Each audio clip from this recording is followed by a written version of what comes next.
everyone. So today we are going to talk about the acetic acid production, which in daily lives we call as vinegar. So here we are going to see the overview of what vinegar is and how it is produced, the production process, then the different types of vinegars and their uses. So let's get started. So firstly, the vinegar is produced by the fermentation of acetic acid.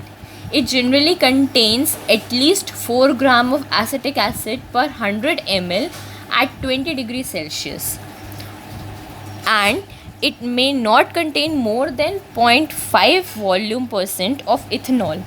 Here the pH ranges between 2 to 3.5%. 2 to 3.5.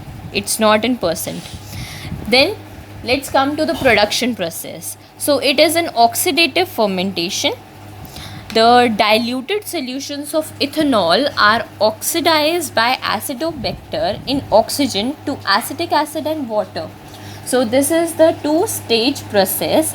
The statement which I just said, that was the second step of this. The first step is that glucose is converted to ethanol using the Saccharomyces cerevisiae, and the major change which occurs by which the acetic acid is produced, which I just told you, is when ethanol is acted by Acetobacter upon it, and it produces acetic acid in water.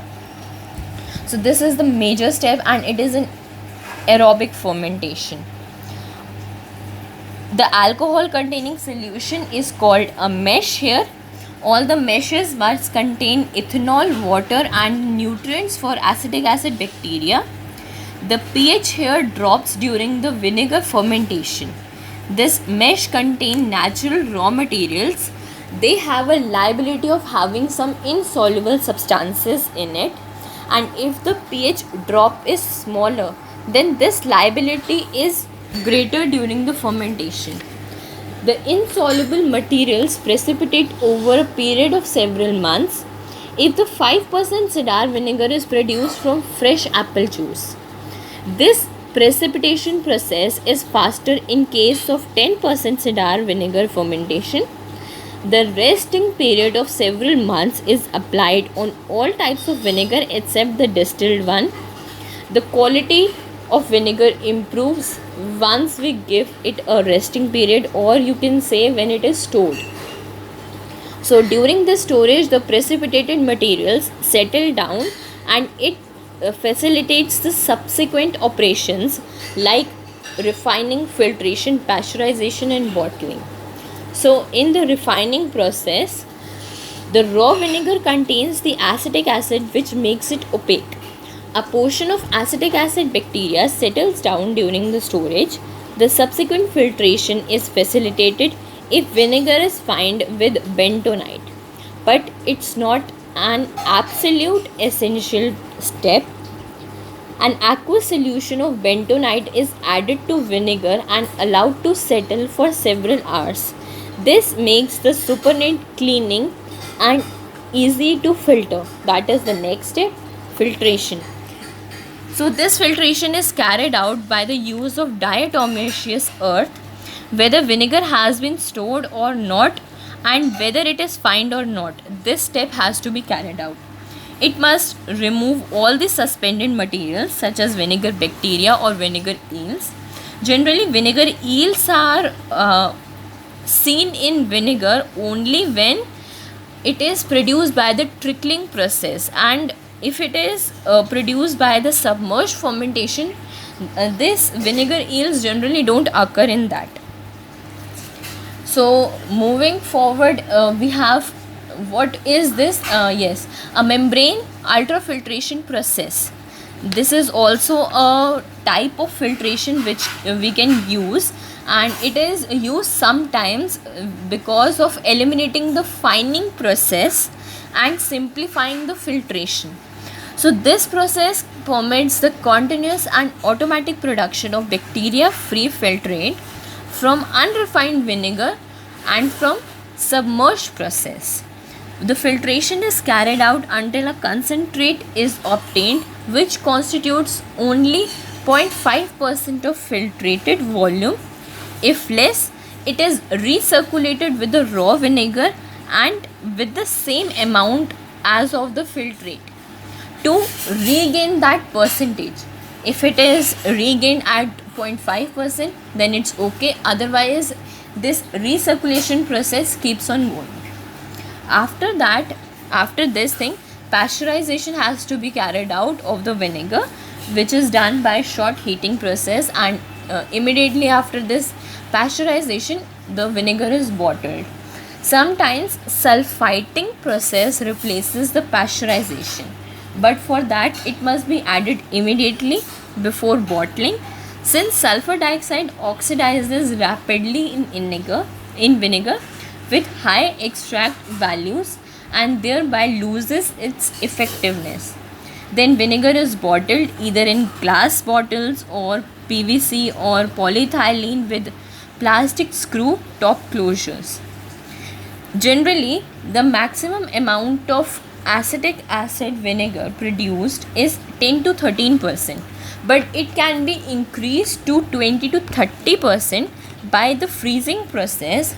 Here, we freeze the vinegar and the ice cubes forms contain minimum quantity, or you can say very minute quantities of acetic acid. So these ice are removed by centrifugation, and thereby the acetic acid concentration increases. It is possible to produce vinegar with up to 15 gram per 100 ml of acetic acid by the use of acetobacter, and this limit is set by the ability of acetobacter to multiply. So moving forward, we have one more process, which is when glucose is converted to pyric acid by oxidation by the use of NAD+. While converting to pyric acid, the NAD+ converts to NADH, and then it is the pyric acid is acted upon by Escherichia acetobacter, which converts it to the acetic acid, and finally we get the vinegar. This was one more process. Then we have another process, which is a two-step production process that has been developed to permit the manufacture of vinegar with high percentage of acetic acid. As I just told you that the maximum concentration we can obtain is 10 to 13%, and then we have to apply some additional processes to increase its percentage. So if we want to do this directly, then we can apply this two-step process here, where the total concentration of the ferment is increased by adding ethanol in it, and a portion is pumped in the second fermenter where acidification is completed, and the remaining portion of fermenter contents of the first stage are replenished with fresh mash until the total concentration reaches the original value. So by this process we can naturally increase the concentration of the acetic acid. So moving forward to the types of vinegar and their uses. So we have some types of vinegar. The first one is balsamic vinegar. You can see that it is good for marinades and salad dressings. Then we have the wine vinegar, which is generally 6.23% of acetic acid. This is used with some chicken and fish, and some champagne vinegar with lighter fare. Then we have the apple cider vinegar, which is generally 5 to 6% of acetic acid. It is generally used to marinate chicken or pork. Then we have the rice vinegar, which is ideal for Asian inspired dishes. And then we have the distilled vinegar, which is 5 to 8% of acetic acid. It is sharp, unpalatable variety to be used in small quantities, and or it can be used in cleaning processes. Then we have two more kinds of vinegar, that is the malt vinegar, which is more than 6%, which is used for producing different type of alcoholic drinks. Then we have the whey vinegar, which is again 5 to 6% of acetic acid. So that was all about vinegar production or acetic acid production. Thank you for listening, and if you want the proper notes upon it, then it is given in the description box, as well as a small quiz is attached. You can check your knowledge with that. Thank you so much.